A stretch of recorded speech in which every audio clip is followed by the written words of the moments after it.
Va ora in onda Potere al Popolo.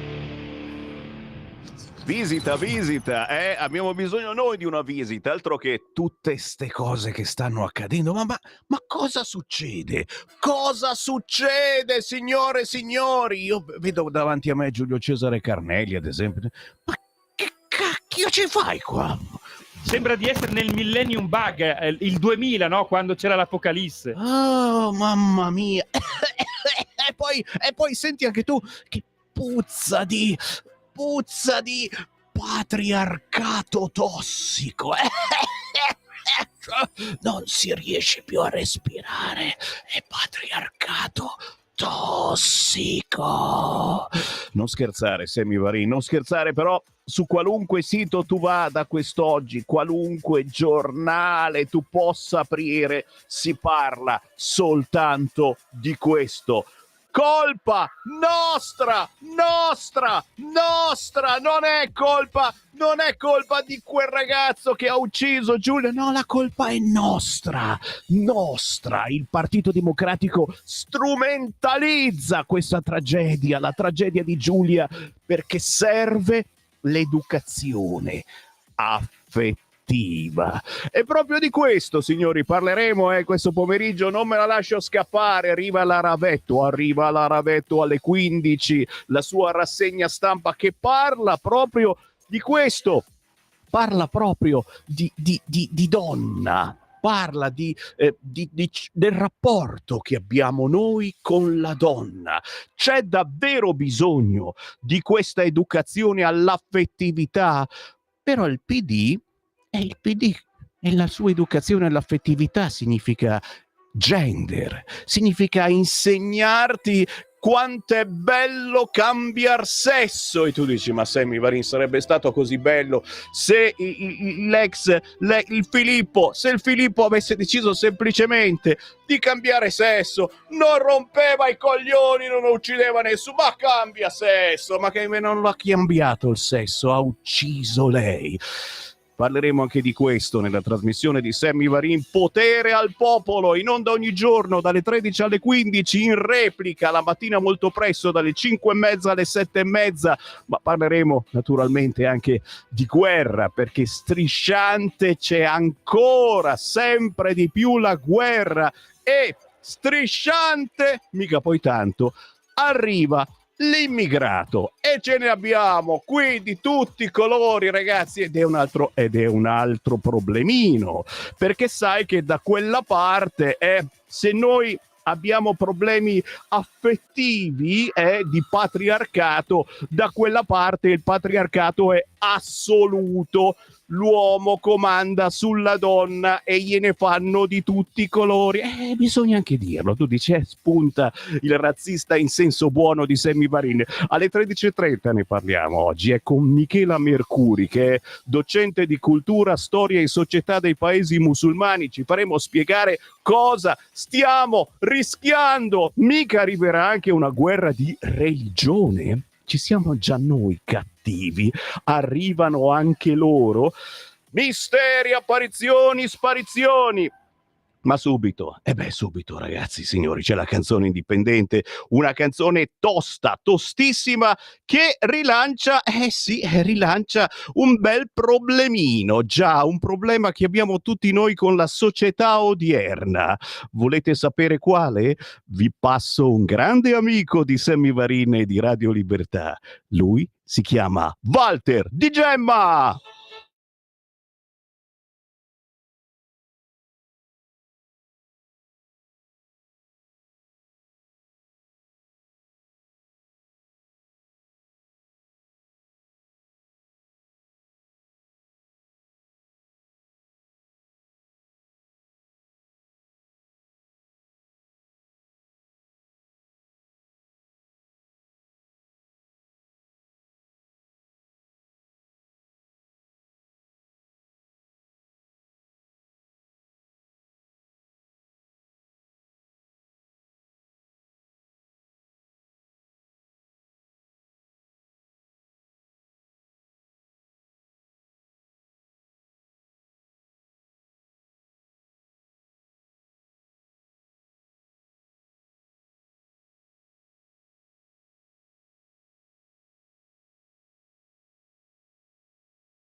Senatori presenti 319, senatori votanti 318. Va ora in onda Politicastri, una lettura politica degli astri, fatti e misfatti, con Deborah Bellotti. Senatori, no, per favore, togliete quella bottiglia là. Non stiamo mica all'osteria. In questa valle di lacrime abbiamo cominciato quest'oggi però con una canzone meditativa, simpaticamente meditativa, del grande cabarettista Walter Di Gemma, che salutiamo, e insieme a lui tutti i suoi fans e le sue fans di Antenna 3 Lombardia, voci in piazza. Walter Di Gemma, che vedete praticamente quasi tutti i giorni su Antenna 3 Lombardia, ha inciso questa nuova canzone che si intitola Cioè voglio dire, e che la racconta molto giusta per un certo ambito dello spettacolo. Cioè voglio dire, la trovate su tutti gli store digitali naturalmente, ma la sentirete spesso su queste frequenze perché Walter Di Gemma è stato per anni conduttore in questa radio, è un amico e poi insomma non le manda a dire, le racconta giuste facendo questi giri di parole un po' particolari, decisamente come non facciamo noi su queste frequenze, già perché quando c'è Sammy Varin in Potere al Popolo andiamo direttamente al problema e addirittura lo commentiamo con voi ascoltatori, che potete entrare già in questo momento allo 0292947222 o tramite WhatsApp al 346 642 7756. Ogni 15 giorni in apertura di trasmissione c'è la signora delle stelle, l'astrologa Deborah Bellotti. Ciao! Buon pomeriggio Sammy e buon pomeriggio a tutti gli ascoltatori. Grazie, benvenuta. E naturalmente Deborah, prima di interrogare gli astri sui vari argomenti, non possiamo chiaramente far finta di niente, tutti i siti internet, tutte le agenzie aprono sulla terribile vicenda di Giulia e di Filippo, e ora si comincia anche a guardare tutto l'intorno, e quindi ad esempio il Corriere apre con Giulia, la malattia della madre, l'intelligenza sopra la media, e poi Filippo, la famiglia quadrata e la pallavolo, la loro storia, e poi la lunga agonia di Giulia, il giallo dei coltelli, le altre coincidenze di Torcia e Sacchetti, da Fossò a Lipsia, la fuga di Filippo Turetta per 1000 chilometri, portatemi in Italia. Cioè ti assicuro, sia sul Corriere che su Repubblica è tutto dedicato a questa tragedia che, ed è l'argomento di cui discuteremo anche con ogni ospite quest'oggi, ci ha colpito più del solito, nonostante siano 105 le donne o le ragazze ammazzate da quest'anno. Perché secondo te, Deborah, tu che hai comunque, a parte la situazione Astri, hai una sensibilità particolare, perché ci ha colpito così tanto la storia di questi due ragazzi? Forse perché davvero sono ragazzi, 22 anni, e quindi se questa malattia, chiamiamola patriarcato, maschilismo, come la dobbiamo chiamare, ha colpito persone così giovani, la situazione è davvero, davvero grave. Deborah, voglio sentire un tuo parere. Guarda Sammy, è da ieri onestamente che sto sentendo anch'io tutti i vari mass media, compresi comunque i giornali, su questo argomento. Ci ha toccato in verità come ci aveva toccato la morte dell'altra Giulia, quella che era incinta di 7 mesi. È vero. Qui quindi ci ha toccato nella stessa identica maniera, nello stesso identico modo, nella stessa identica sensibilità. Perché, diciamo forse fa più scalpore? Perché siamo arrivati a un punto di saturazione, di esasperazione, siamo tutti quanti stanchi di assistere a questi scempi, a questi femminicidi.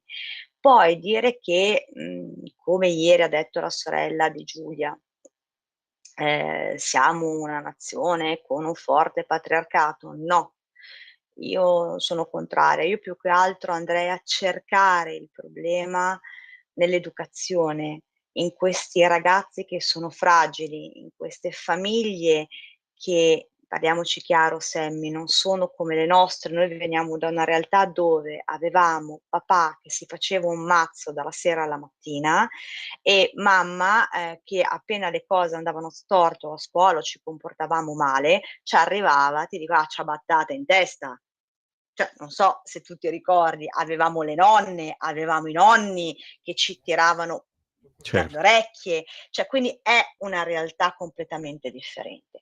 La nuova gioventù, se così la possiamo definire, è una gioventù secondo me debole, fragile, che non conoscono il fallimento, che non conoscono, la paura, che non conoscono comunque i timori o le difficoltà o le sofferenze. Appena succede qualcosa di più grande di loro, che la famiglia non ha saputo, non ti dico insegnare perché è la parola sbagliata, ma passare, passare, okay, ecco che allora questi ragazzi cadono. È ovvio che Giulia, avendo perso la mamma prematuramente, era più forte o comunque aveva questo orgoglio, questa ambizione di dire: "Faccio qualcosa per me, faccio qualcosa anche per la mia famiglia". Purtroppo io penso che questo ragazzo abbia dato dei segnali, ma già come diceva ieri l'Abruzzone a Domenica in famiglia, e probabilmente i genitori li hanno in qualche modo scansati o comunque giustificati dicendo: "Ma sì, è un ragazzo fatto così". Poi aggiungiamoci dentro sempre Sammy i social, non c'è stata anche qua una limitazione di età, tutto viene reso facile. Guardiamo solamente le ragazze che decidono di iscriversi su OnlyFans, per carità, ognuno è libero di fare le scelte che vuole nella propria vita. Non sono contraria, però siamo andati oltre il limite. Poi è vero, ci sono famiglie dove abbiamo dei genitori violenti, dove c'è un padre violento o una madre anch'essa violenta, aggressiva o assente. Da ambo i 2 i casi è pieno da ogni parte. Però non si può incolpare tutti gli uomini, perché ci sono degli uomini eccezionali. Cioè io posso parlare per me, ti dico, io ho un gran padre, cioè una persona che m'ha sempre lasciato libera, quindi io non faccio testo. È ovvio che, ripeto, questa è una società fragile, questa è una società debole, questa è una società che appena tu cadi nell'errore, nella paura, nel timore, basta, sei finito. Perché la tua testa va, chissà dove. E come dicevano ieri, non si tratta di gelosia o di possesso, si tratta di ossessione, e l'ossessione è brutta, perché è un pensiero che si infila nella tua mente lentamente, costantemente, goccia dopo goccia, giorno dopo giorno, fino ad arrivare a riempire completamente la tua testa di quel pensiero. E allora ecco che scatta il femminicidio. Signori, abbiamo ascoltato con attenzione l'astrologa Deborah Bellotti che ha fatto delle meditazioni su questa tragedia che riguardano un po' tutti quanti. Io stavo sudando freddo perché avendo una figlia e un figlio di 12 anni, effettivamente è una bella responsabilità anche quella del genitore. Come fare se essere più guardingo, più cattivo, se lasciargli più libertà ma non troppa. Questa è l'argomentazione che lanciamo quest'oggi e naturalmente su queste frequenze non possiamo farne a meno, ma è avendo a disposizione per qualche minuto un'astrologa, io gli ho dato un compitino molto particolare perché la scorsa settimana abbiamo passato tutta la settimana a parlare di Landini, Salvini, Salvini, Landini, Landini, Salvini, Salvini, Landini. La manifestazione dei sindacati, questo Landini, che sembra insomma che si voglia far notare, che voglia forse fare il prossimo segretario del PD, sicuramente andrà in politica, perché ci sono andati tutti, tutti coloro che hanno condotto un sindacato poi sono andati o in Europa o in Parlamento. Per cui chiediamo a Deborah Bellotti, signora delle stelle, effettivamente quale può essere il futuro di Landini, e poi questo screzio con Matteo Salvini, che alla fin fine insomma ha fatto il pugno duro, perché va bene uno sciopero ma non puoi rovinare la vita agli italiani, ma in realtà dice qualcuno gli ha fatto una pubblicità della miseria Landini, per cui Landini è pronto secondo me a fare il salto, se gli girano le scatole è ancora in tempo, e a candidarsi per le europee dell'anno prossimo. Deborah Bellotti. Allora, ti parto dallo screzio tra Matteo e Landini. Sicuramente c'è incompatibilità caratteriale tra questi due, hanno una visione completamente divergente per quanto riguarda la gestione ovviamente dei lavoratori. Landini un futuro nel PD o comunque alle europee? Potrebbe, onestamente ti direi no, nel senso che, per quanto gli riguarda i cambiamenti effettivi gli giungeranno entro la fine dell'anno 21 o, tardivamente col 2025. C'è da dire che è un soggetto che si vende molto bene. Parla, ha un'ottima favella, nulla da ridire, può anche avere, come ti posso dire, a riguardo i lavoratori, ma lui nasce sotto il segno del leone, per carità è altruista, però secondo me ha fatto degli errori madornali, cioè quando doveva comunque difendere il lavoratore non c'era, e adesso onestamente vuoi bloccare tutta l'Italia, dove poi, parliamoci chiaro, i sindacati ormai non vengono neanche più ascoltati. Il popolo vocifera, il popolo dice: "Sì vabbè, ma cosa ti iscrivi? Tanto alla fine questi si mettono in tasca i soldi, tu hai una tessera ma non fanno neanche nulla per te".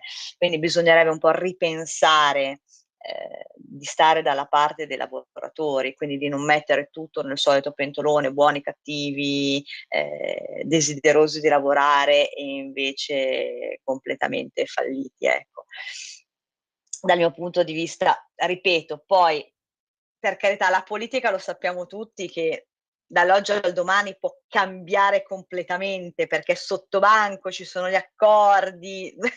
Tu ridi Sammy, però è vero, è così. Ripeto, ha la possibilità di, avere questo salto qualitativo entro maggio del 2024, ma io sono del parere o che non lo coglierà o che lui affronterà un cambiamento sicuramente migliorativo tra la fine del 2025 e gli inizi del 2026. Signori, l'abbiamo previsto, entra in politica. Prove di disgelo tra Stati Uniti e Cina, anche qui abbiamo visto la scorsa settimana, si sono parlati, poi vabbè, qualcuno ha esagerato nei toni come al solito, ma magari è lui che ha dei problemi. E poi guerra in Iran, mi hai sottolineato questa cosa. Abbiamo 3 minuti, li lascio tutti quanti per te, Deborah. Allora, guerra in Iran, aspettiamoci a partire dal 24 di novembre sicuramente un peggioramento. Credo che entro gli inizi del prossimo anno ci sarà comunque un ampliamento del conflitto. Gli americani continuano a dire: "No, noi non entreremo, no, noi non faremo, chiediamo il cessate il fuoco", ma in realtà ti dico che a guardare i pianeti di Biden non mi pare sia del parere di trovare un accordo, una pace, a parte che lui è un guerrafondaio, a parte che dal 24 di novembre arrivano dei pianeti che rafforzeranno ancora di più questo suo desiderio di combattimento. Mentre per quanto e comunque dal 24 di novembre c'è una svolta per quanto riguarda appunto questa guerra Israele-Hamas. Poi leggeremo, verificheremo, di che genere sarà. Io non credo positiva, punto. Andiamo a Xi Jinping e Biden. Che dirti? Scusa, sto piangendo intanto perché chiaramente non mi aspettavo Guarda anche questa Sammy, battuta, certo. io la prima domanda che mi sono posta è stata: "Ma Biden c'è o ci fa?" Perché li vediamo tutti, insomma, questi video dove lui si gira dall'altra parte, dove cade, dove ha questo sguardo perso nel vuoto. Eppure sai che ti dico che quest'uomo c'è perfettamente con la mente? Vedi, dovevamo Cioè sentire lui anche c'è, questa. lui è presente. Non credo che ci sarà un disgelo vero e proprio, non credo, perché sono 2 soggetti completamente divergenti. Mi aspetto più che altro da Xi Jinping, tra la fine dell'anno e il prossimo, un attacco, non ti dico di guerra, questo no, ma un po' subdolo, alle spalle probabilmente degli americani, un qualcosa che loro non s'aspettano, o semplicemente delle battute velenosette verso Biden. Comunque ci sarà un cambio di prospettiva per quanto riguarda la Cina. Tieni anche conto che dal punto di vista economico non sta andando benissimo. Quindi, per quello che ti dicevo, Israele e Hamas sicuramente ci sarà un ampliamento della guerra, perché ragazzi bisogna ricostruire un modello differente, di società, ecco. Signori, Siamo insomma qui alle porte. Signori, avete sentito cose che mai potevate immaginare? Biden ha dei pianeti, Biden c'è con la mente. Di geopolitica torniamo a parlare tra pochi minuti, perché arriva un'esperta di cultura e società dei paesi musulmani, però ce l'ha confermato, è l'astrologa Deborah Bellotti, signora delle stelle. Deborah, dacci anche il tuo contatto personale, perché c'è sempre qualcuno che magari vuole una previsione personalizzata. A te. Il numero di telefono è il 333 13 39 765. Grazie, buona settimana Deborah. Grazie a te e a tutti gli ascoltatori. Buon pomeriggio. Avete ascoltato Politicastri con Deborah Bellotti.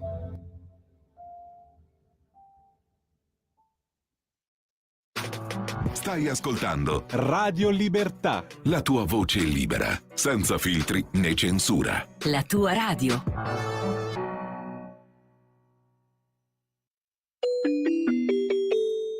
Qui Parlamento. È iscritto a parlare il deputato Bergamini Davide. Ne ha facoltà. Prego, onorevole Bergamini. Grazie Presidente, Governo, onorevoli colleghi. Oggi siamo in quest'Aula per approvare questo disegno di legge relativo a disposizioni per il divieto di produzione, di immissione sul mercato di alimenti e mangimi costituiti da colture cellulari e il divieto appunto di denominare carne tutti quei prodotti che sono trasformati con proteine vegetali non animali, la cosiddetta carne sintetica. Pur riconoscendo tutti gli sforzi scientifici e tecnologici che hanno portato a questo risultato, ritengo sia necessario fare un approfondimento e avere un approccio molto cauto, considerando che tutte le implicazioni che la carne sintetica potrebbe portare alla nostra società. Uno dei motivi principali per cui votare questo disegno di legge è sicuramente dato dalla preoccupazione che riguarda la potenziale minaccia sulla salute dei nostri cittadini, poiché non avendo ancora dati statistici completi, non avendo una storicità su quello che saranno gli effetti del consumo umano, la carne sintetica potrebbe proprio nascondere delle insidie e soprattutto potrebbe risultare dannosa nel lungo periodo se assunta quotidianamente o assunta con una frequenza importante all'interno di quello che sono i nostri usi e consumi alimentari. Dobbiamo pertanto essere prudenti nell'introdurre un prodotto nel nostro sistema alimentare senza aver prima completato tutte le analisi e avere i dati sull'impatto che potrebbe avere sulla salute pubblica. Una mancanza di storicità di questo prodotto si va inoltre a contrapporre in modo netto con quella che è la nostra cultura, strettamente intrecciata con la produzione tradizionale della nostra carne, che ha radici profonde all'interno della nostra storia. La carne sintetica, priva ovviamente manca all'interno della nostra cultura alimentare, potrebbe mettere veramente a rischio anche l'identità gastronomica che ci contraddistingue da anni. Dobbiamo pertanto considerare l'impatto economico che potrebbe avere l'inserimento della cosiddetta carne sintetica all'interno della nostra economia.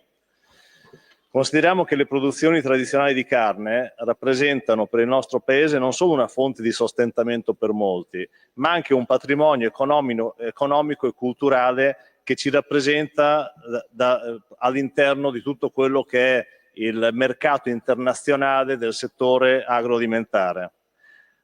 E che la carne sintetica appunto potrebbe creare un mercato di concorrenza addirittura sfrenato, minacciando l'esistenza di queste attività e mettendo a repentaglio migliaia di posti di lavoro. Proprio per questo vorrei ricordare, Presidente, che il settore zootecnico vale il 15% di tutto il comparto agroalimentare italiano, con un fatturato di circa 30 miliardi. E solo gli addetti del comparto carne e latte rappresentano 180.000 addetti e 120.000 aziende agricole che lavorano all'interno del settore. Il comparto delle nostre produzioni tradizionali è un importante bacino di lavoro e di occupazione e dobbiamo pertanto proteggerlo per preservare la stabilità economica delle nostre comunità. Sostenere oggi la carne sintetica senza valutare anche gli impatti economici potrebbe portare a conseguenze negative profondamente importanti su tutto il nostro tessuto sociale ed economico. Riteniamo pertanto che un disegno di legge che va a tutelare non solo le aziende ma anche tutti i consumatori, poiché questo disegno al suo interno e specificatamente all'articolo numero 3 introduce il divieto di denominazione di carne a tutti quei prodotti che derivano da proteine vegetali. Questo proprio per evitare che ci sia confusione anche all'interno del mercato dei consumatori e prevenire anche quello che potrebbe diventare una vera e propria, mi permette il termine, truffa per chi va ad acquistare, perché magari pensando di acquistare una bistecca o una bresaola andrebbe ad acquistare un altro prodotto. Questo ovviamente porterebbe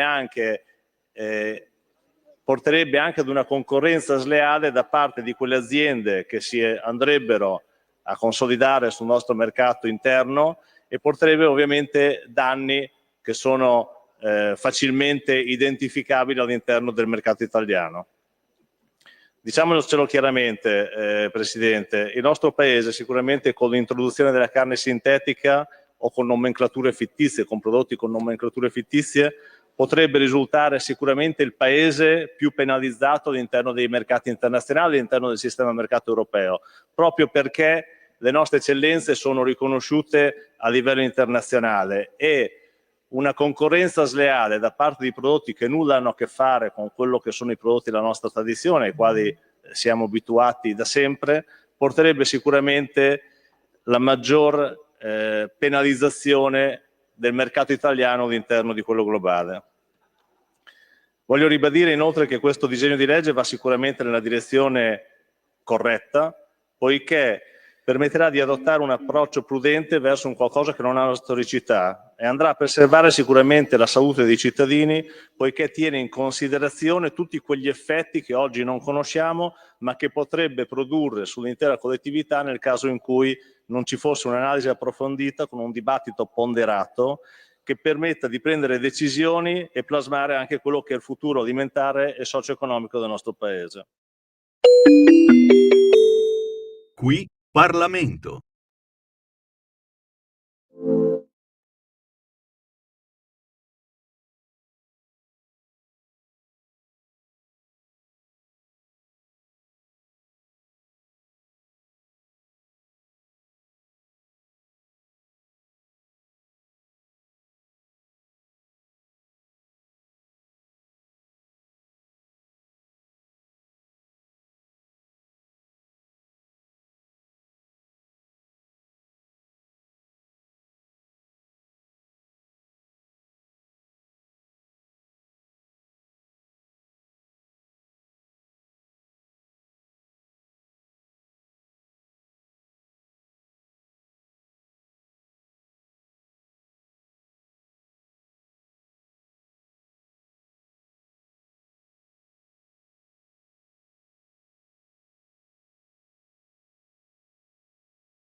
Questa è la musica che non esiste sulle altre radio, ma è la musica più potente, è quello scrigno che scopriamo ogni giorno e che rivela un'altissima qualità negli artisti indipendenti, quelli che non pagano e quindi non vengono suonati sulle altre radio. Si chiama Alessandra Clemente, la stiamo tenendo d'occhio, anzi d'orecchio. Lei fa jazz, ma non soltanto, e questa è Rising, che trovate facilmente sugli store digitali, ma anche semplicemente su YouTube, cercando Alessandra Clemente. 0292947222, questo è il centralone di Radio Libertà, anche tramite WhatsApp 346 642 7756. È chiaro, siamo tutti ancora sconvolti da ciò che è accaduto e dall'uccisione di questa ragazza Giulia. Ora tutti i giornali, le agenzie stanno sfrugugliando su questa situazione, ma non dobbiamo dimenticare ciò che stiamo vivendo quotidianamente, il pericolo che stiamo vivendo quotidianamente sul fronte guerra, ma attenzione, non solo una guerra tra virgolette normale, una guerra che potrebbe trasformarsi in guerra di religione. E allora abbiamo chiamato la professoressa Michela Mercuri. Ciao Michela! Ciao a tutti, grazie dell'invito, bentrovati. Grazie Michela, finalmente siamo riusciti a trovarci, esperta di Medio Oriente, docente di cultura, storia e società dei paesi musulmani. Michela la vedete spesso e volentieri in televisione, per quello che ho fatto fatica a trovare il momentino giusto, sei stata gentilissima a regalarci qualche minuto, anche perché insomma, ci avviciniamo al Natale e io dico sempre, ragazzi, almeno per Natale cerchiamo di fare un regalo azzeccato nella sfiga quotidiana che stiamo vivendo. Sì, un libro sulle invasioni di cavallette lo faremo prossimamente, o sugli extraterrestri che arrivano, ma il tuo libro, quello che hai scritto in compagnia di un'altra persona che ora citiamo, ce l'ho qua, Alberto Gasparetto, eccolo qua, si chiama Polveriera Mediterraneo, dall'Afghanistan all'Algeria, le nuove sfide dell'ordine mondiale. È un libro che va assolutamente regalato per pensare, per meditare, scritto, ci tengo a dirlo, prima del casino scoppiato adesso in Medio Oriente con Hamas. E qua mi fermo perché certamente subito ci devi dire una traccia che questo tuo libro segue e che forse abbiamo seguito da sempre anche noi in questa radio, perché curiamo quelle zone, forse perché abbiamo una fifa incredibile dell'immigrazione incontrollata e di quella che si può trasformare non soltanto in semplice immigrazione, ma davvero, come scherzavo mica poi tanto prima, in guerra di religione. Michela Mercuri, cosa hai messo dentro? Cosa avete messo dentro tu e Alberto Gasparetto in questo libro? E soprattutto, te l'aspettavi una situazione del genere tra Israele e Hamas, con in mezzo i palestinesi, che avevamo completamente dimenticato perché non comparivano proprio più nei giornali e nei telegiornali, e la striscia di Gaza naturalmente. Michela Mercuri. Allora, intanto voglio dire una cosa, vista ti ho detto la tua bella premessa sul Natale sulla pace, sul Natale, eccetera, e adesso io non mi sento più di consigliare questo libro come acquisto di Natale, ma compratelo comunque magari in altre occasioni. Fatta questa premessa doverosa, perché mi trovo sempre a parlare di guerra e non vorrei farlo. Comunque adesso rispondo chiaramente alla tua domanda. Noi abbiamo scritto questo libro e il libro è uscito a giugno, quando ancora imperversava chiaramente il conflitto in Ucraina. Il conflitto in Ucraina c'è ancora, l'invasione russa dell'Ucraina c'è ancora, e questo ci aveva un po' fatto dimenticare che esiste, tra le altre cose, chiaramente un grande arco di crisi, come dice anche il sottotitolo di questo libro, che è il Mediterraneo allargato, che va dall'Afghanistan all'Algeria. E in questo libro abbiamo individuato vari scenari, certo ce ne sono tantissimi, vari scenari che avrebbero potuto costituire delle minacce per la stabilità e per l'ordine mondiale, tra questi chiaramente anche la questione arabo-israeliana, che poi si è trasformata in una guerra, lo sappiamo, tra Hamas e Israele. Però c'è molto di più in questo libro. In questo libro abbiamo detto, va bene,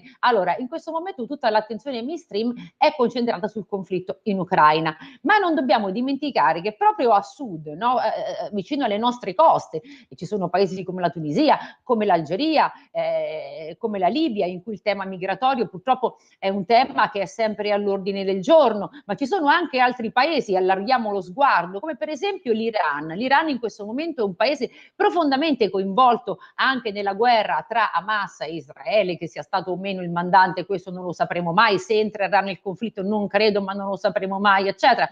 Ma l'Iran è anche un paese, e su questo ci siamo anche molto concentrati nel libro, e ce lo stiamo dimenticando e continuiamo a dimenticarcelo, in cui l'altro giorno è stata uccisa una ragazza perché non portava bene il velo. L'Afghanistan è un paese in cui le bambine, 1,5 milioni di bambine, non possono più andare a scuola. Dirò forse una cosa che può sembrare banale, ma non lo è. Le donne non possono più andare dall'estetista. Adesso, mamma mia.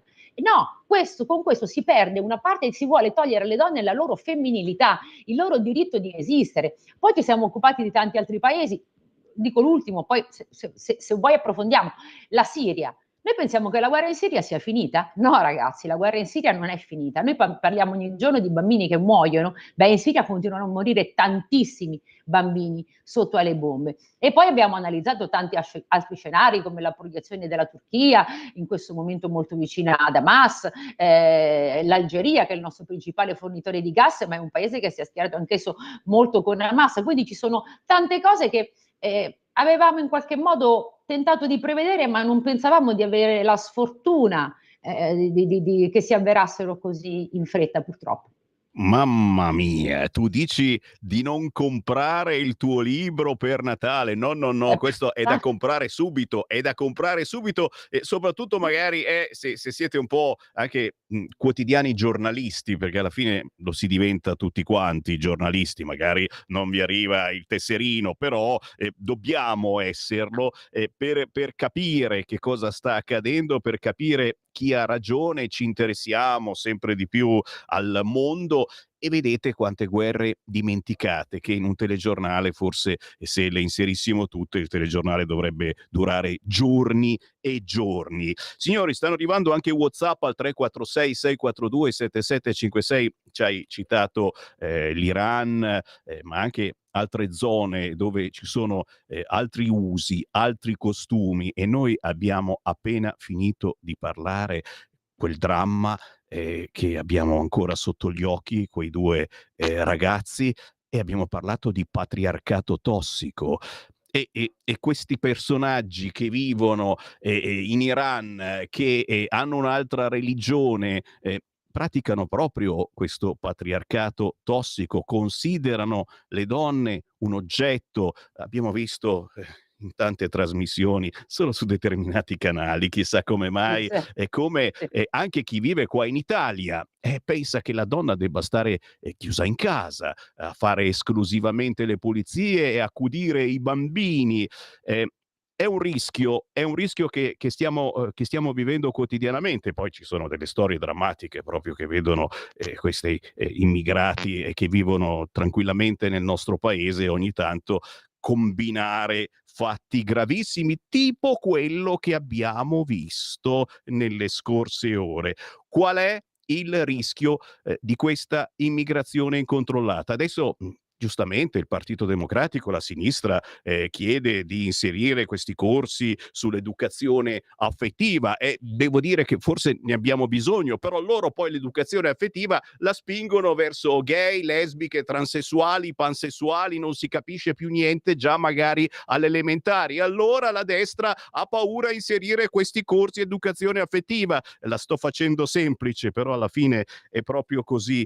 Qual è il rischio che stiamo vivendo a causa di questa immigrazione indiscriminata, e ne continuano ad arrivare, ma ce li troviamo poi magari anche dei terroristi dormienti che ci preparano la pizza o il kebab.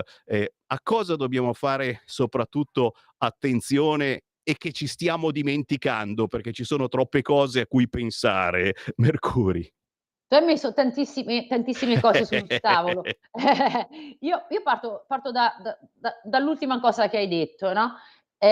Il nesso tra immigrazione e terrorismo. Ok, in questo momento se ne parla molto, tutti dicono ma no, non è vero, soprattutto una certa parte della sinistra, no, non è vero, eccetera. Mi baso su dei dati di un centro studi di un caro collega affidabilissimo, si chiama Start Inside questo centro studi, che dice che il 16% degli attentati che sono stati compiuti in Europa, soprattutto nel biennio 2015-2017, cioè in quel periodo in cui c'era stato poi l'esplosione dello Stato islamico nel Levante, cioè lo Stato islamico se ne stava andando dalla Siria e appunto dall'Iraq e si stava muovendo, e molti sono tornati, no? I foreign fighters che magari erano partiti dall'Europa sono tornati e hanno compiuto attentati.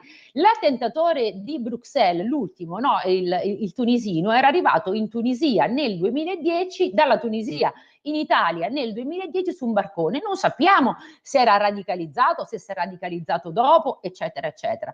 Anis Amri, l'altro attentatore, quello di Nizza, no? È arrivato già radicalizzato. È arrivato radicalizzato nel 2016 sempre dalla Tunisia. Ricordiamoci che noi abbiamo un paese alle porte di casa che si chiama Tunisia, con cui l'Unione Europea non vuole fare accordi, ha fatto finta di voler fare accordi, il memorandum con la Tunisia per dargli i soldi, per cercare di collaborare non soltanto in tema di flussi migratori, ma anche in più ampia prospettiva con degli investimenti, anche per fare in modo che i giovani non immigrassero verso l'Italia disperati alla ricerca di lavoro. Però quando poi arrivi qua non trovi lavoro, entri nelle reti della criminalità organizzata, vai alla stazione centrale di Milano e succede quello che succede, e non ci nascondiamo dietro a un dito, chiaramente, no? Quindi i corsi sul multiculturalismo, sul volemo bene, io li apprezzo anche, li approvo anche, le trovo delle iniziative carine, a Milano ce ne sono molte, queste cene interculturali, eccetera, ma noi dobbiamo andare molto oltre, ragazzi. Noi dobbiamo partire da un altro fatto, dobbiamo partire dal fatto che se non c'è un'immigrazione controllata con delle procedure di accoglienza o di respingimento in base a quelle che sono chiaramente le caratteristiche del migrante, a quelle che sono le necessità del migrante, non andiamo da nessuna parte. Un'immigrazione controllata. Faccio solo un esempio e veramente concludo. Una goccia nel mar Mediterraneo, che è piccolo, no? Una goccia nel mare. Tajani, visto che nessuno si filava più, scusate il termine, la Tunisia, ci hanno completamente abbandonato, quindi lasciando la Tunisia a se stessa, e mi chiedo a che pro. Cioè lasciare la Tunisia a se stessa vuol dire che la Tunisia esce dal default, vuol dire che la Tunisia tratta meglio i migranti subsahariani, non credo proprio. Ecco, Tajani è andato in Tunisia da solo, poverino, ha detto va bene, facciamo un accordo, prendo 4.000 tunisini come lavoratori regolari. Questo è un esempio di integrazione, di immigrazione regolare, e se ne potrebbero fare tanti altri, ma l'Italia da sola per i miracoli si sta attrezzando. Ci vuole un'Unione Europea che fino a questo momento ha praticato una politica di scaricabarile. E concludo, veramente mi viene da ridere, perdonatemi, quando Ellis Line dice dobbiamo cambiare Dublino, no? Che è quel famoso regolamento tale per cui, no, se il migrante, il paese di primo sbarco è il paese che deve esperire tutte le pratiche, poi non per l'accoglienza e quant'altro. Cambiamo Dublino, ma secondo voi tutti i governi hanno provato a cambiare Dublino? Non si può cambiare Dublino, è una proposta che accolgo anch'io molto volentieri, ma non si può fare. Ma l'Europa deve collaborare di più, non deve più prenderci in giro in questo modo e lasciarci sempre comunque da soli. 150.000 sbarchi che ci siamo dovuti sobbarcare da soli anche questa volta, e non diamo la colpa al governo, perché 150.000 sbarchi sono davvero un'emergenza. E quindi ben venga un'Italia che comincia anche a guardarsi in giro e a pensarci lei. Vedi ad esempio la scelta di spostarne un bel po' ogni anno in Albania. Torneremo certamente sull'argomento. Prima di lasciarti però una domanda che riassume un po' quelle che stanno arrivando qui al 346 642 7756 e naturalmente vedono ancora il Medio Oriente in primo piano. Quale futuro per Gaza? Allora, abbiamo capito che c'è Hamas che comanda a Gaza, abbiamo capito che però ci sono anche tantissimi bambini che continuano a morire, i palestinesi in mezzo che sembrano succubi di Hamas e che non hanno saputo ribellarsi, forse perché effettivamente Hamas era l'unico che faceva qualche cosa per loro, ma parallelamente portava avanti il terrorismo. Quale futuro si può pensare? Adesso ci sono passi avanti sulla trattativa per gli ostaggi, 28 neonati prematuri sono stati evacuati in Egitto, ma il futuro per la striscia di Gaza dove sta? Il futuro per questi palestinesi, per questi ragazzini? E io mi chiedo sempre come cresceranno, come stanno crescendo, con che cosa in testa, con quale odio in testa, a parte verso Israele, che forse sarà anche logico, ma verso l'Occidente in generale. E questo mi fa tanto dispiacere e anche un po' paura. 3 minuti tutti per te. Ma questo episodio, questo attentato contro Israele da parte di Hamas ha fomentato ancora di più l'odio dei palestinesi di Gaza, chiaramente. Palestinesi di Gaza che chiaramente in parte sicuramente vivevano un po' anche sotto, come dire, non dico una certa fascinazione, però è chiaro che tutto ciò che arrivava a Gaza, una buona parte di quello che arrivava a Gaza era garantito da Hamas, una parte della corrente, una parte dell'elettricità, quindi è chiaro. Io però devo essere sincera, ho sentito anche delle testimonianze di palestinesi di Gaza che dicevano io non mi sento, perlomeno prima di questo attacco, e adesso le cose non so come saranno cambiate, non mi sento più rappresentato da Hamas, perché Hamas ci sta uccidendo, perché Hamas ci sta usando, non l'hanno detto ma lo dico io, stanno usando anche come scudi umani. È vero, Hamas non permette molto spesso alla popolazione di poter uscire dalla striscia perché comunque quegli ospedali sono pieni di persone, sotto ci sono i tunnel e quindi molto spesso vengono usati anche come scudi umani. Questo è un tema molto complesso. Cosa fare? E concludo di Gaza. Beh, sicuramente bisogna cercare di espellere, ok? Diciamo espellere Hamas da Gaza, anche se poi io continuo a dire, anche se molti mi dicono di no, che i capi di Hamas non sono a Gaza, quindi facciamo fuori il corpo, ma la testa rimane da qualche parte, rimarrà in Qatar e quindi comunque questi gruppi potranno continuare in qualche modo a riorganizzarsi in altre forme, in altre dimensioni, eccetera, eccetera. Cosa fare di Gaza? Una volta che non ci sarà più Hamas, io sono per la... Cioè, condivido anch'io l'idea che ci sia una causa palestinese, che i palestinesi debbano avere una loro terra all'interno dello Stato di Israele. Io mi auguro che si possa lavorare con l'ANP, però in questo momento Abu Mazen, il leader dell'ANP, è davvero molto debole, quindi bisognerebbe secondo me rivedere un po' le leadership dell'ANP, la migliore leadership palestinese, capace di dialogare con la migliore leadership israeliana, forse non è quella che abbiamo in questo momento, e cercare di risolvere a livello internazionale questa questione. È difficilissimo perché parliamo di due mondi che si sono sempre comunque scontrati, anche in Cisgiordania, continueranno a scontrarsi, lo fanno dal 48 ma lo fanno ancora da prima del 48 perché sembra che la storia la storia di Israele nasce nel 48 con la creazione dello Stato di Israele, ma in realtà i problemi nascono molto molto molto prima, ma qua chiaramente non, magari faremo una puntata sulla storia se non addormentiamo gli ascoltatori. No, è sicuramente molto interessante, però vediamo che è una malattia difficile da guarire. Michela Mercuri, esperta di Medio Oriente, docente di cultura, storia e società dei paesi musulmani, un libro Polveriera Mediterraneo, dall'Afghanistan all'Algeria, le nuove sfide dell'ordine mondiale, curato da te e da Alberto Gasparetto. questo è un libro da leggere. E Michela, posso soltanto ringraziarti di questi minuti. Buon lavoro, so che il 28 presenterai il tuo libro a Padova, poi chi vuole ti può seguire sui social e magari verrai anche da queste parti a presentarlo. Sicuramente, molto volentieri, aspetto l'invito. Grazie, grazie davvero, grazie. Ciao a tutti. Stai ascoltando Radio Libertà. la tua voce libera, senza filtri né censura. La tua radio. Coming Soon Radio, quotidiano di informazione cinematografica. 01 Distribution presenta in concorso all'80ª mostra del cinema di Venezia. Uomini in mare! Cosa facciamo, comandante? Tireremo su. Uno straordinario Pierfrancesco Favino. Siamo in guerra. Siamo ancora uomini, però. Comandante, un film di Edoardo De Angelis, dal 31 ottobre al cinema.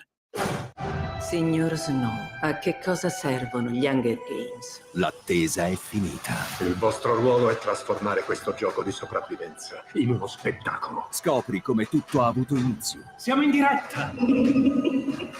Hunger Games, la ballata dell'usignolo e del serpente. Dal 15 novembre al cinema. Fandango presenta l'invasione di Roma. Mo ti devo da far vedere una cosa importante. Come cazzo parlo? È appena cominciata. Abbiamo qui tra noi un'intrusa. Ok, lo ammetto. Sono di Roma Nord. La guerra del Tiburtino III. Un film di Luna Gualano, dal 2 novembre al cinema.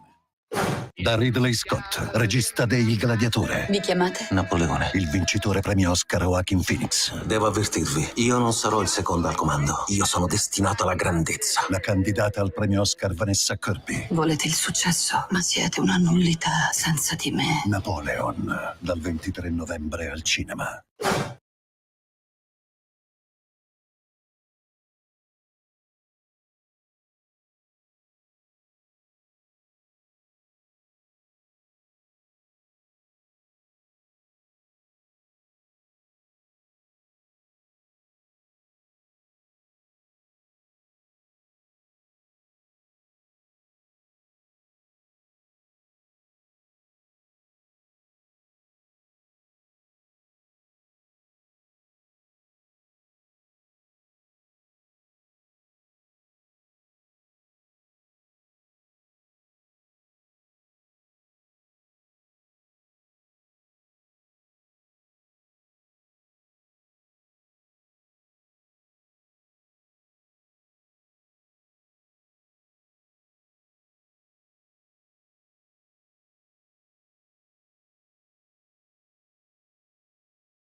Essere un'idea.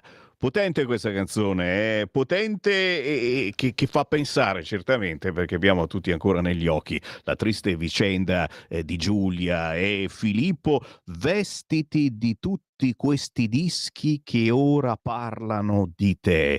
Certo, quando c'è l'amore, l'amore vero, si è insieme una sola idea, si appartiene a una sola idea. Che ne dite? Lo chiediamo al gruppo che porta avanti questa bellissima canzone, ma c'è anche un intero progetto musicale. Si chiamano Gran Torino,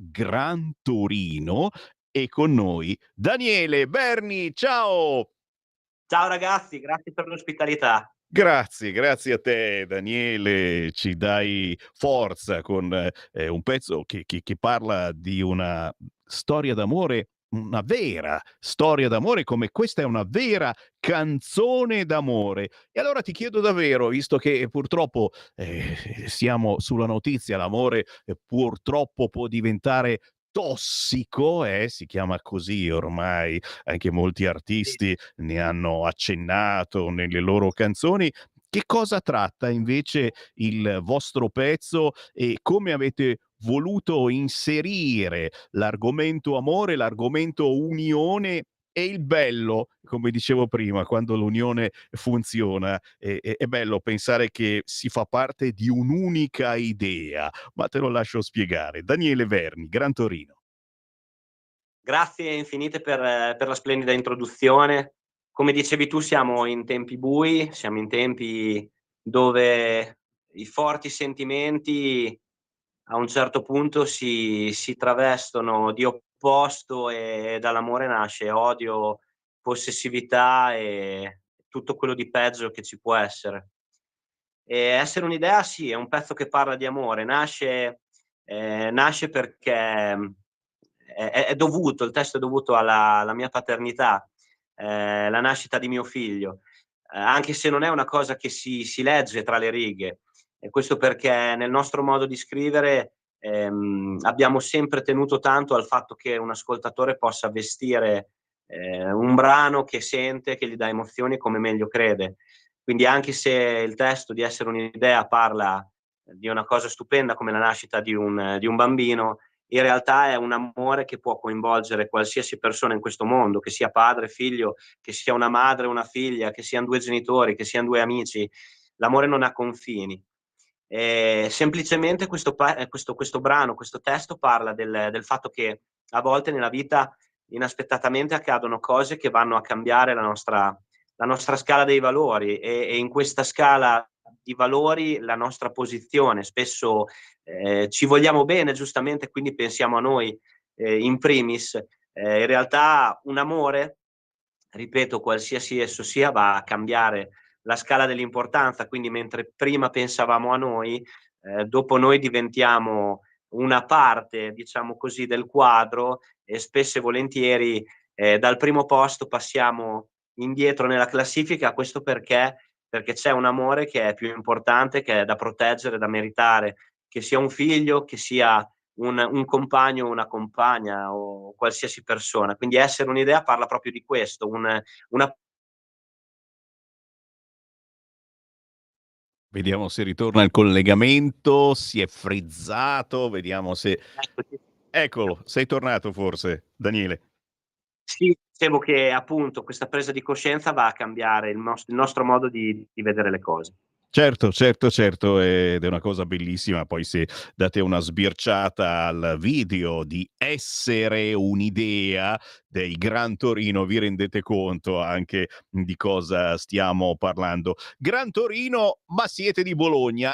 La solita domanda stupida, ce la devi spiegare. Perché Gran Torino?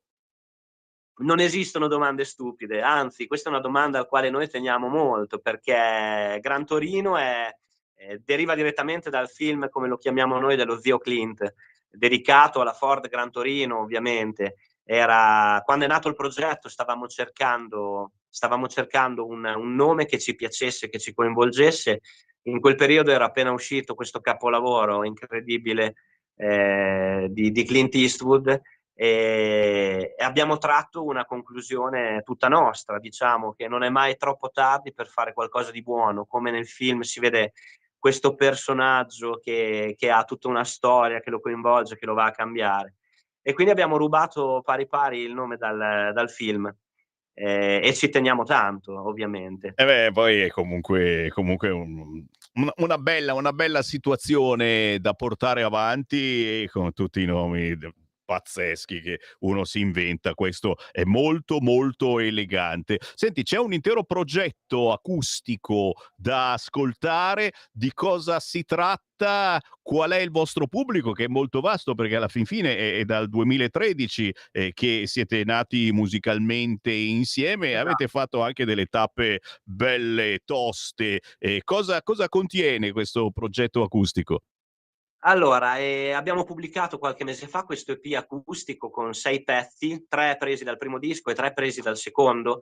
Il primo disco si chiama Albero e Terra e il secondo disco Secondo Tempo, anche qui si sente il riferimento al film. E la dimensione acustica ha sempre fatto parte di noi, perché gran parte dei nostri brani sono nati proprio da una chitarra, da una linea di voce, e quindi portando in giro anche l'acustico nei locali, vedendo che alle persone, ai nostri ascoltatori piaceva sentire la parte rock e la parte più intima, abbiamo deciso di pubblicare questo EP che si chiama Diversi e Visioni. È un titolo un po' romanzato, veniva da diverse visioni, ma col fatto che i nostri testi sono abbastanza cantautorali abbiamo deciso di romanzare un pochino il titolo, quindi Diversi e Visioni. Come dicevo, ci sono 3 brani presi dal primo disco e 3 dal secondo. Siamo molto contenti del risultato, abbiamo stravolto i brani, li abbiamo vestiti in un modo che non eravamo più abituati a vedere, e anche questo fa parte, diciamo, delle cose che abbiamo pubblicato ultimamente, sia l'EP che il nuovo singolo, un pochino per festeggiare i nostri 10 anni di unione.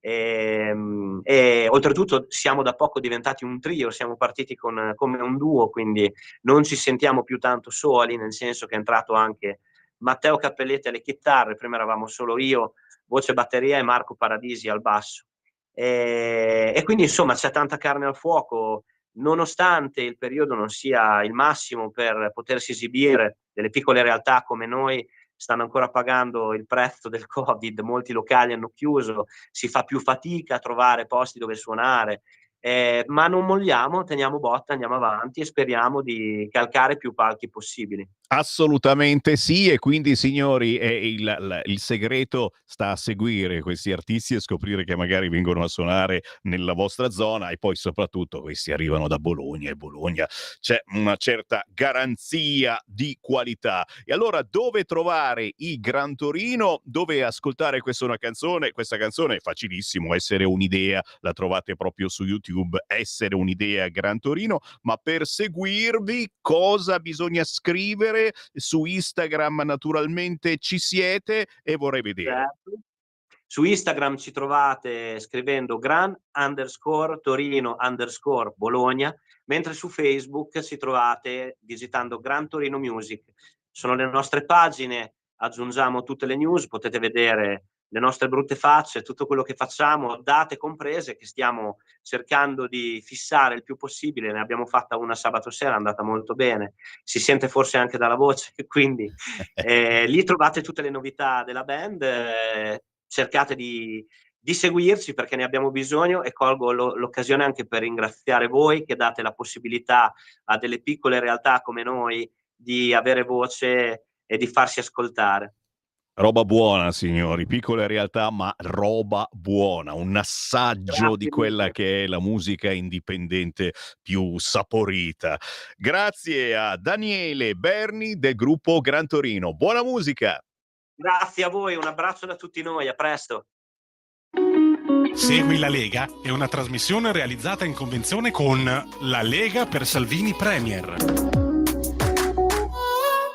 Roba buona davvero, eh? Avete sentito che pezzone? Essere un'idea dei Gran Torino. 14:14, buon pomeriggio, Sammy Varin, potere al popolo, potere al territorio. Tra poco arrivano altri ospiti, ma subito gli appuntamenti targati Lega sul territorio. Oggi lunedì 20 novembre c'è un appuntamento che Ale chi? alle chi? Alle ore 17, sviluppo, infrastrutture e trasporti, determinati a cambiare il futuro della Calabria e dei calabresi. Appuntamento presso la Sala Monteleone al Consiglio regionale della Calabria in via Cardinale Portanova a Reggio Calabria.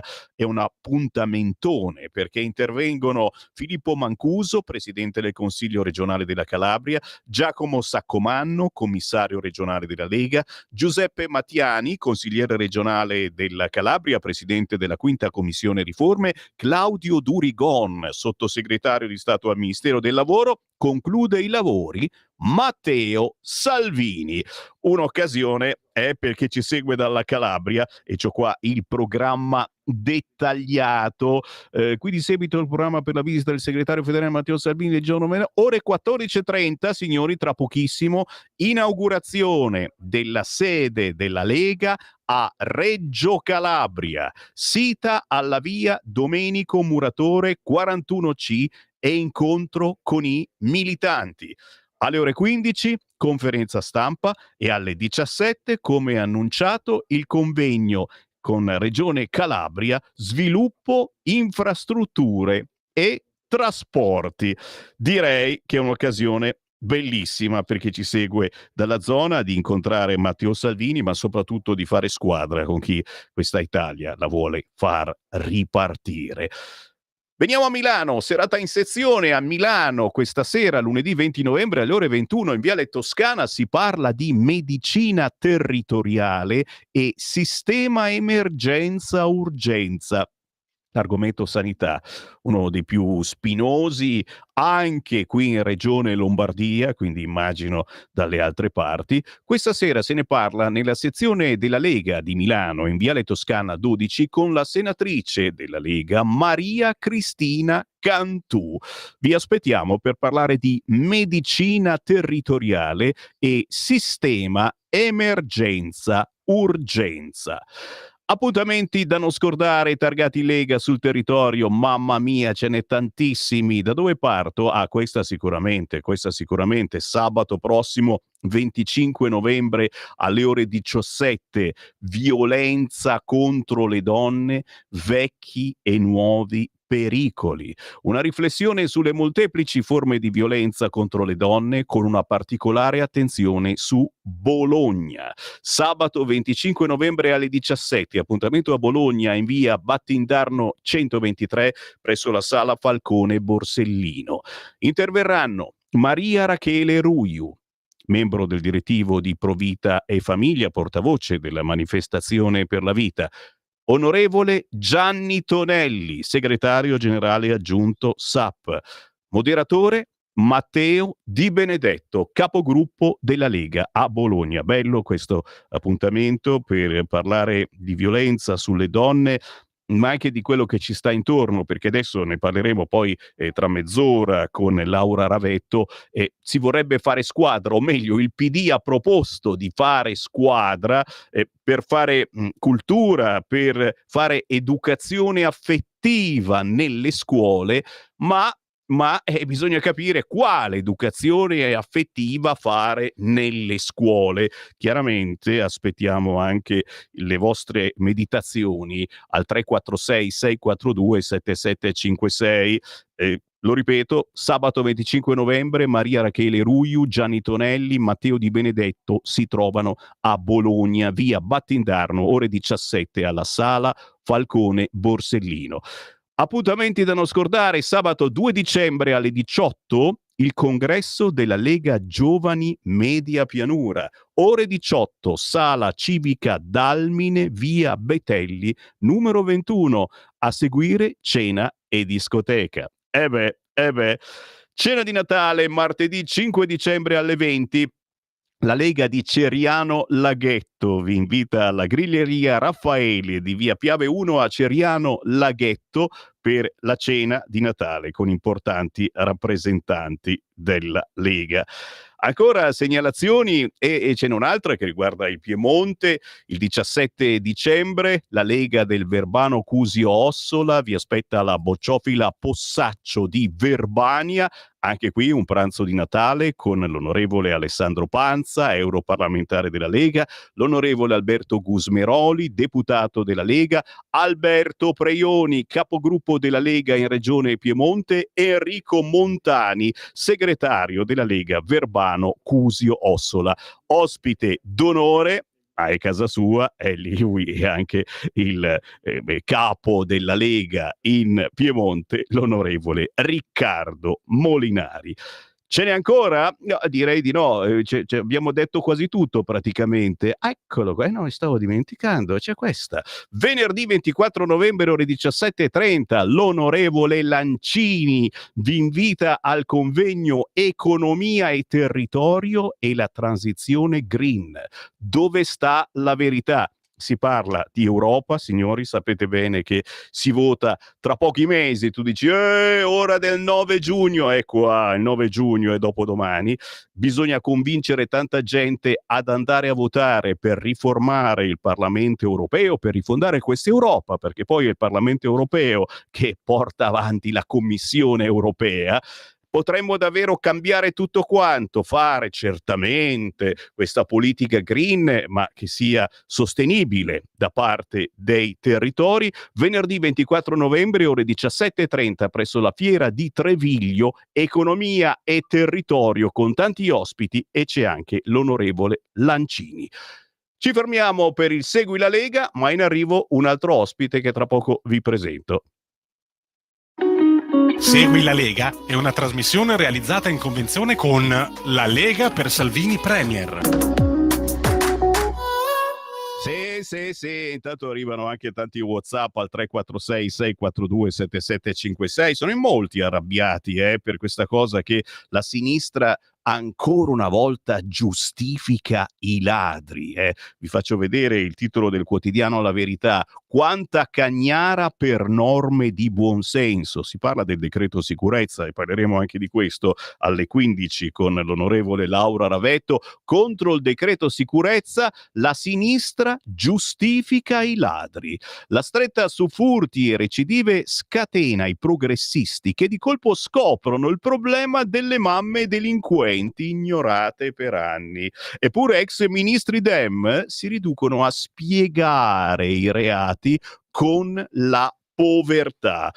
Che questi poi non sono tanto poveri, e stiamo parlando di rom, sinti e camminanti che rubacchiano in metropolitana. La sinistra sempre dalla parte sbagliata, così ci segnala il quotidiano La Verità, amplificato da Silvia Sardone. Anche questa è un'altra segnalazione certamente che fa storia: vietate produzione, distribuzione e importazione di cibo sintetico, siamo i primi al mondo.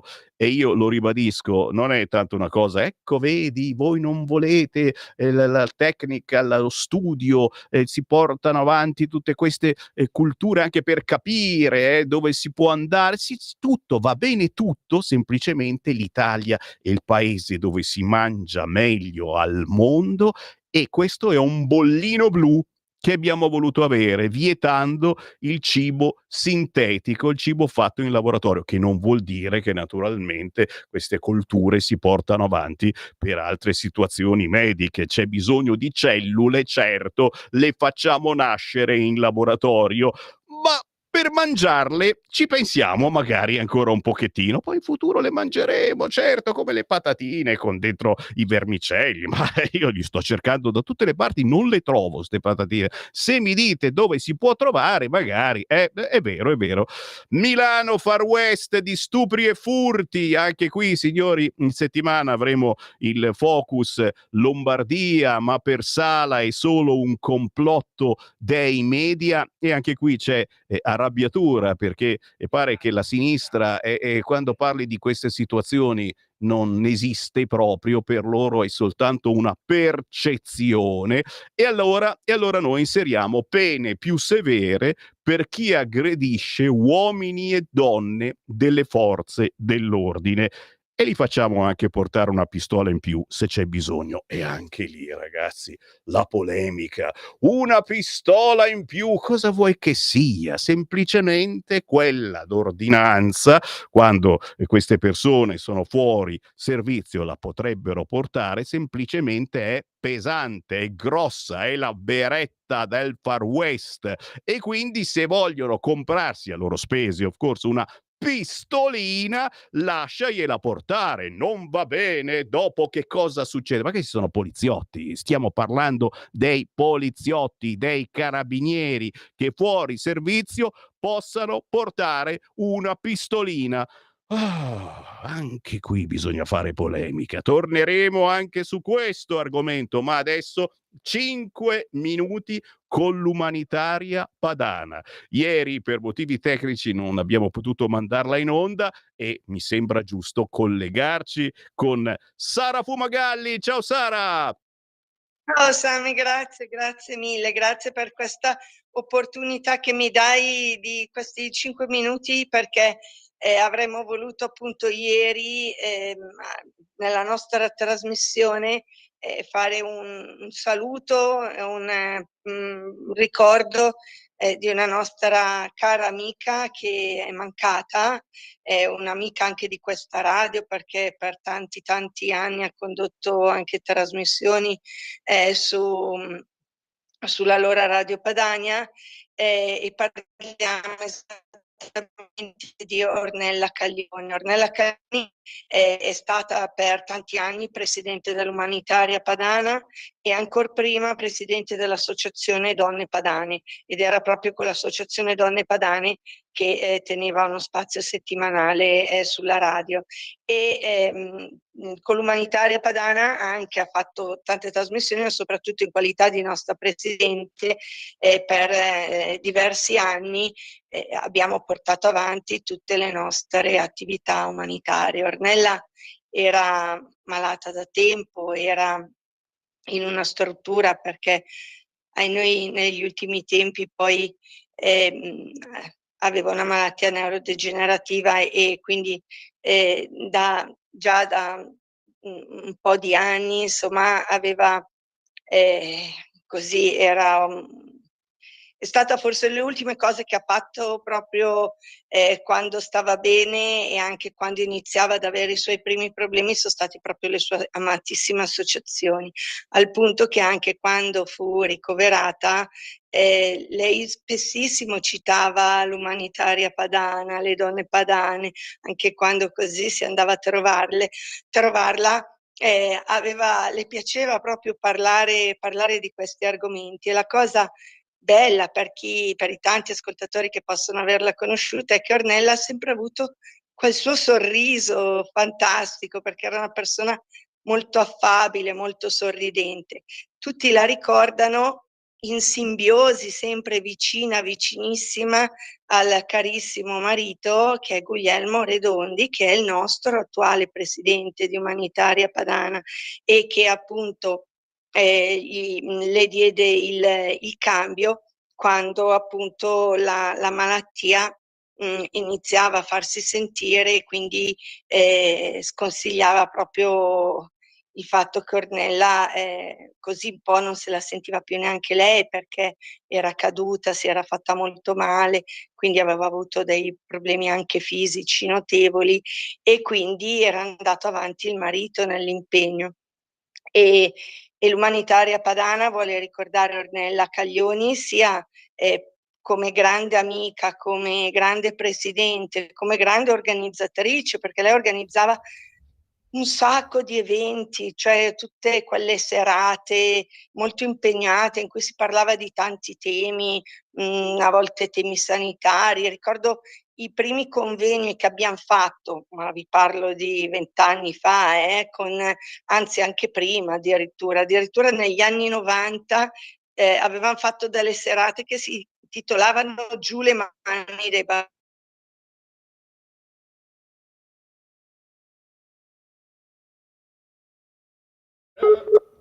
Abbiamo perso il collegamento con Skype.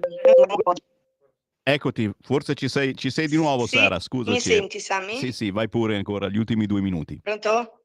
Io vi sento. Vai, Sara.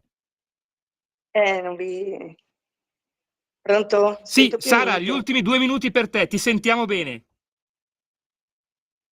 Pronto? Abbiamo perso il collegamento con Sara Fumagalli. Non importa, anche perché abbiamo voluto ricordare chi purtroppo non c'è più ed è la cosa più bella nel dramma che possa fare questa radio. Una radio partita come radio comunitaria e quindi che si riferisce sempre a una comunità ben precisa, a volte vicina alla Lega, comunque una comunità di persone che hanno fatto squadra su questa emittente per anni, a volte per decenni. Ci fermiamo ringraziando l'Umanitaria Padana, che troverete sicuramente in onda nei prossimi giorni. Sara Fumagalli, noi torniamo tra pochissimo. Stai ascoltando Radio Libertà, la tua voce libera, senza filtri né censure, la tua radio.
Si intitola Il mio capitano. Oggi i capitani, mamma mia, quanti che se ne sono aggiunti a quello originale. No, Il mio capitano è un pezzo dei The Trip con lo storico batterista progressista in senso buono Pino Sinnone, che salutiamo, grandissimo Pino Sinnone, che ha fatto questo album e lo ha fatto a 80 anni. Pazzesco, grande Pino Sinnone. E a voi, cari ascoltatori prog, abbiamo una trasmissione che si intitola Il mondo di Tarkus e sappiamo quante migliaia di ascoltatrici e ascoltatori ogni settimana becchiamo per questo motivo. Cercate su YouTube The Trip, Il mio capitano, e naturalmente su tutti gli store digitali. Non c'è soltanto questa canzone, c'è un intero album. La bella musica prog ci ha portato al Focus Toscana. Va ora in onda Focus Toscana.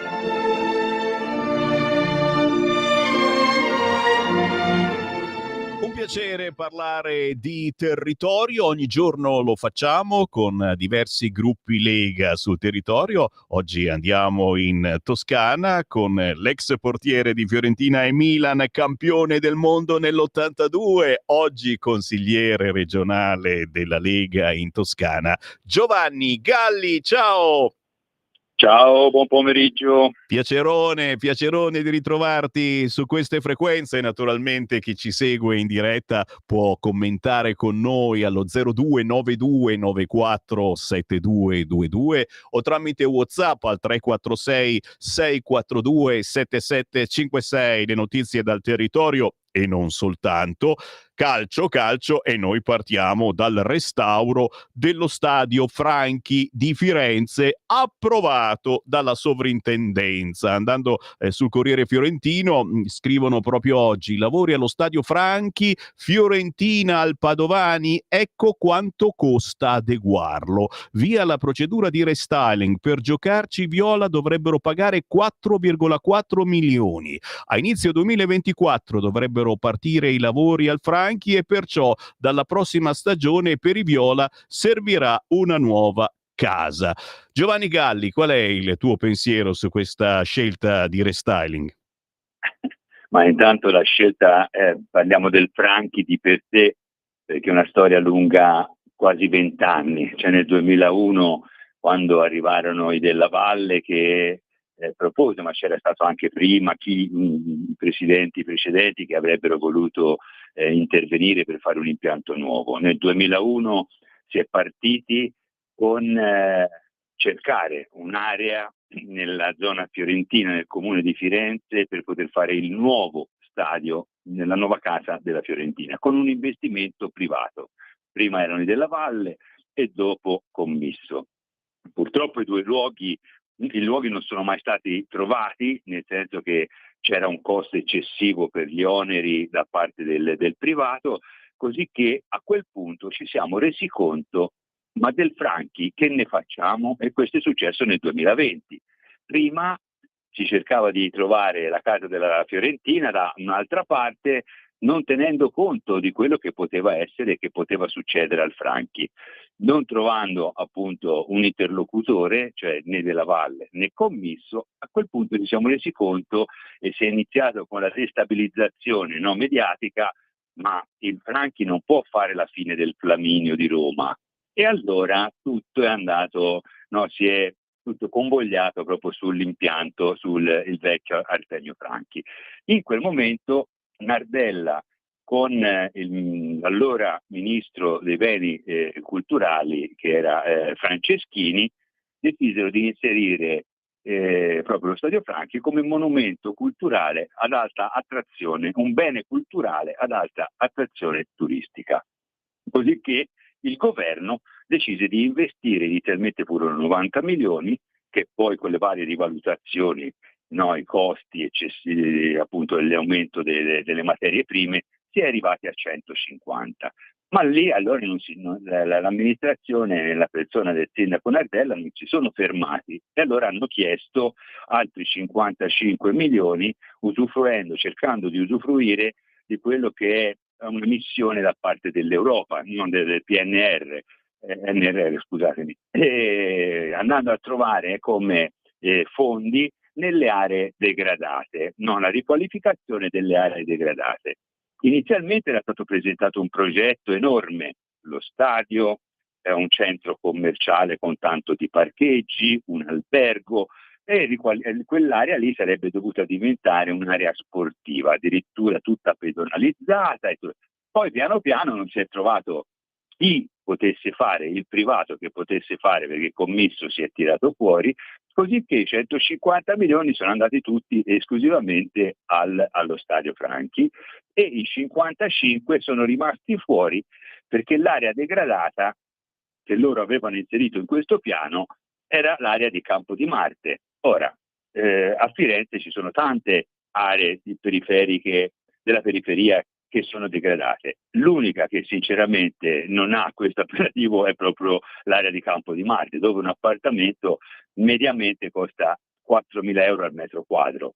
Allora, dall'Europa è arrivato questo stop, questo fermo a questi benedetti 55 milioni. E lì si è scatenato questo putiferio mediatico, la politica che accusano il governo che si è insediato un anno fa, cioè quel governo di centrodestra, Meloni, Salvini, Tajani e tutto il resto, e accusandolo di voler togliere i soldi che in un primo momento erano stati assegnati, no? O perlomeno che il vecchio governo aveva riconosciuto di dover dare a Firenze. Hanno tirato in ballo addirittura anche Venezia, perché Venezia si trovava nella stessa situazione di Firenze, con due. Sinceramente io poi dopo ho parlato con gli assessori di Venezia proprio per sapere quale fosse effettivamente l'opera da realizzare, e veramente si sta parlando di due cose che sono completamente diverse. Adesso con 150 milioni vogliono iniziare per forza i lavori dello stadio, facendolo a lotti. E questi lotti non comprendono né la ristrutturazione della tribuna di Maratona, che è quella di fronte alla tribuna coperta, la gradinata, diciamo così, neppure la curva destinata alla ferrovia, che non è la curva storica di Firenze, che è quella la curva Fiesole, per cui la copertura di metà stadio, cioè la tribuna scoperta e la curva Fiesole, lasciando scoperte le altre due parti dello stadio, investendo, ripeto, 150 milioni pubblici. Allora dopo si sono resi conto, dice, ma se noi iniziamo con questi lavori, la Fiorentina dove va a giocare? Ed ecco che è venuto fuori il Padovani. Padovani è il campo di rugby che si trova proprio sulla strada, su Viale Paoli, e lì condividiamo l'idea che Firenze abbia anche proprio per il rugby, per questa disciplina che ha preso campo assolutamente in tutta Italia, e che anche il rugby di Firenze possa avere uno stadio, no, di sua spettanza. Da lì allora si è passati al passaggio successivo. Potremmo fare nei 2 anni in cui lo stadio Franchi è inagibile l'utilizzo del Padovani. Il problema è che appunto mancano anche lì i fondi per poterlo realizzare, per farci una partita di calcio, perché lo stadio del Padovani al massimo può arrivare a 7.000 posti, con l'ampliamento, spendendoci appunto quasi 15 milioni di euro, vorrebbero portarlo a 17.000. Lasciatemi fare un'altra considerazione: 17.000 sono gli abbonati che sono in questo momento allo stadio di Firenze. 2 anni fa erano 22.000. Allora cosa si fa? La conta per chi va allo stadio a vedere la Fiorentina? Cioè si sta cercando veramente in tutti i modi, in tutte le maniere, di fare una forzatura politica che poi dopo cadrà sulle spalle dei cittadini, perché sono tutti fondi pubblici senza una lira del privato, per cui ecco, noi sinceramente non siamo molto d'accordo e contestiamo questa, non la realizzazione del nuovo Padovani, però Padovani che possa arrivare ai 7.000 posti come era in primo luogo, ma spenderci altri milioni sopra, no, per fare da tappabuchi a un periodo di 2 anni, no, della Fiorentina, anche perché sinceramente è sulla strada, anche per la sicurezza, per la viabilità, sinceramente è un qualcosa che è inaccettabile.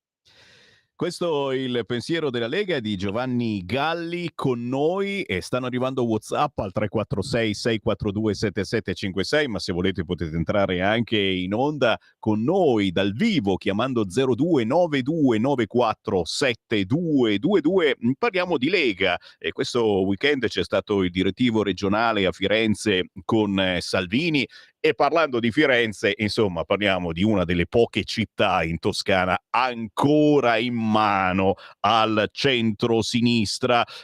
Comune di Firenze, ci scrive Francesco, Comune di Firenze e Regione Toscana danno il patrocinio a un evento con Carola Rackete in qualità di madre della patria. Carola Rackete, lo sapete, quella che ha speronato, ne abbiamo parlato tante volte, ma parallelamente abbiamo visto anche che è stato bollato come cantiere nero da Nardella l'evento che la Lega organizza il 4 dicembre proprio a Firenze, un evento internazionale.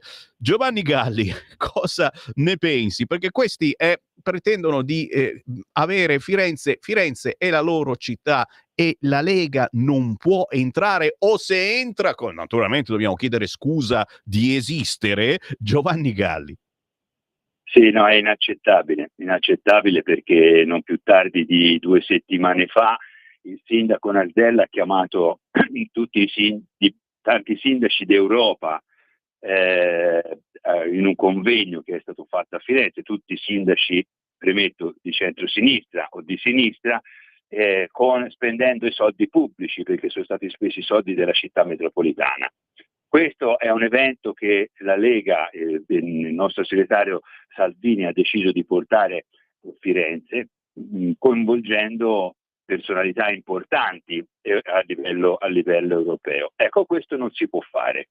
Allora, se mi sembra che si chiamino Partito Democratico, che si distingue contro tutti gli altri, di essere aperto all'inclusione, di essere aperto al dibattito, di essere aperto alle libertà. Ecco, se questo è il chiamarsi democratici, vorrei sapere se è una cosa accettabile. In fin dei conti è un incontro politico che viene fatto a Firenze come poteva essere fatto da qualsiasi altra parte del mondo, ma noi non abbiamo contestato quello che il sindaco Nardella ha fatto 3 settimane fa, perché crediamo che sia giusto che si confrontino e che preparino dei progetti italiani e europei, ma questo deve essere concesso anche alle altre forze politiche. Qui non si sta parlando, altrimenti si va in Corea oppure chiediamo il permesso di poter fare queste cose, ma mi sembra che la democrazia, se democrazia è libertà, sempre nel rispetto degli altri, e qui mi sembra che la libertà, la democrazia che sta portando avanti Nardella col suo Partito Democratico non sia all'altezza. Hai detto bene, ci stanno scrivendo, Firenze è davvero la Corea del Partito Democratico. Intanto però quello appena passato è stato un weekend di gazebo. Io saluto i tantissimi militanti, ma anche semplici simpatizzanti della Lega che in Toscana, ma in tutta Italia, hanno tenuto il gazebo per ascoltare la gente e per cercare di tradurre poi le vostre proteste in proposte di leggi. E subito qualcuno mi ricorda, a proposito di Nardella, ma vi sta proprio simpatico sto Nardella, che ha deciso di assumere guardie private armate per le notti fiorentine, dopo il paiolo che aveva fatto alla Lega su questo fronte. E il taser, mi scrive Giulia, il taser non lo so, a Firenze il taser forse è una cosa mica si può fare. La scelta di Nardella alla fine, quindi la violenza, l'insicurezza non è soltanto percepita, come va avanti a dire ancora qui il sindaco di Milano, che dà la colpa ai media, siamo noi che pensiamo che Milano sia violenta.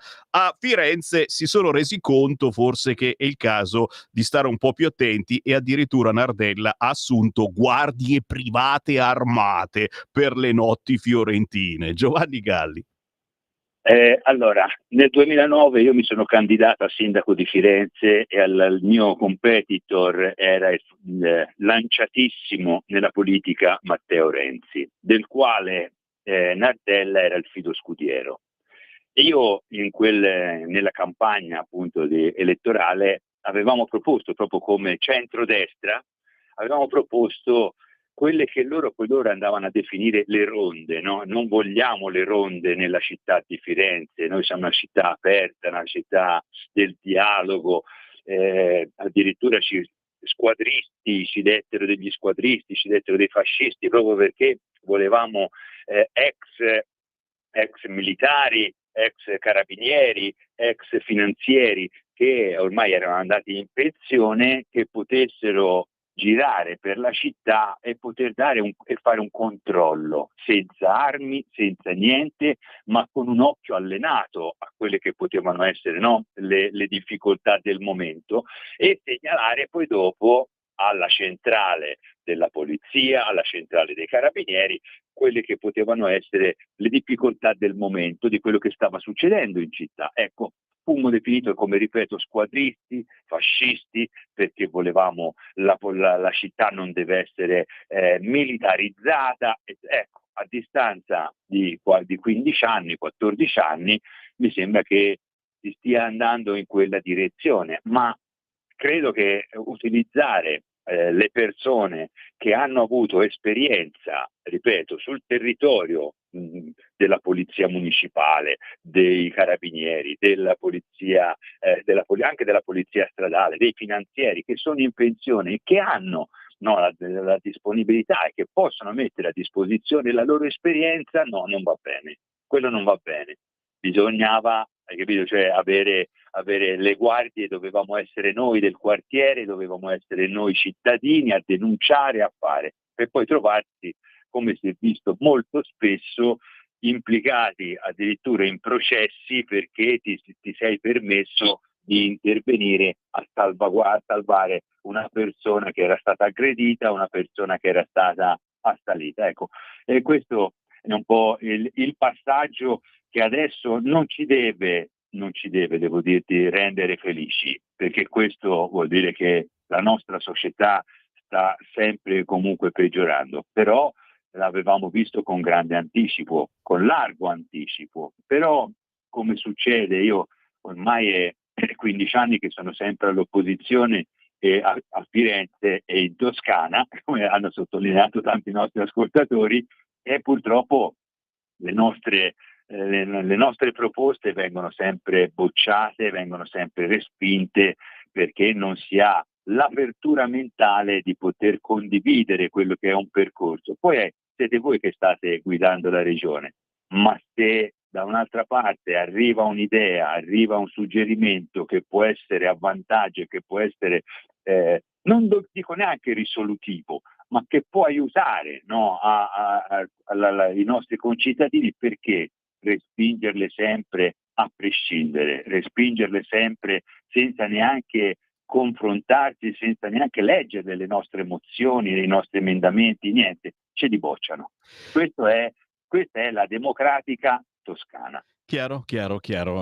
Siamo stati sempre troppo avanti, fin dai tempi di Umberto Bossi come Lega siamo stati troppo avanti, ma poi pian piano i cittadini ci hanno riconosciuto la ragione, la ragione non è dei fessi in questo caso, ma la ragione è della Lega. E anche in Toscana, signori, basta vedere, sono pochissime le città importanti ancora in mano al centro-sinistra, e Firenze è una di queste. Ultima battuta con Giovanni Galli. A proposito, c'è un fracco di gente qua che ti saluta, grande Giovanni, noi milanisti ti ricordiamo sempre con grande affetto.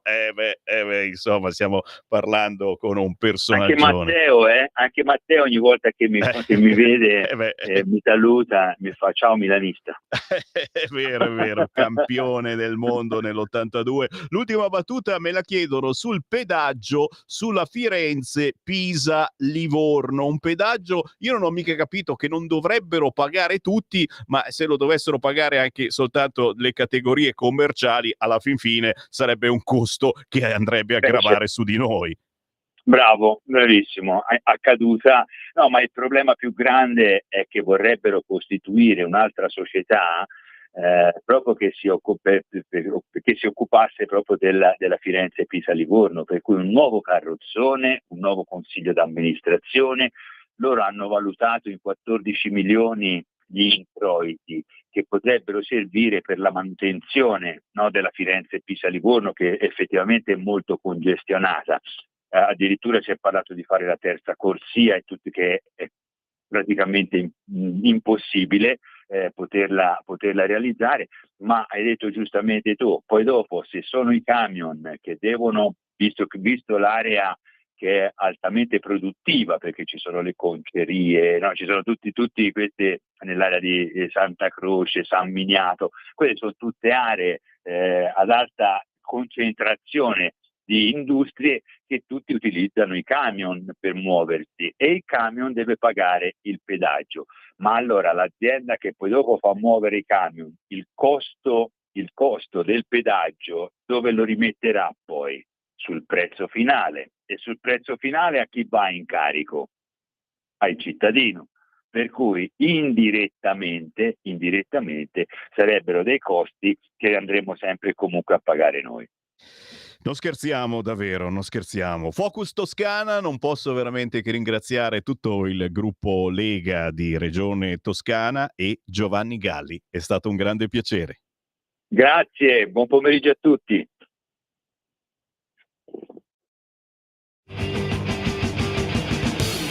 Avete ascoltato Potere al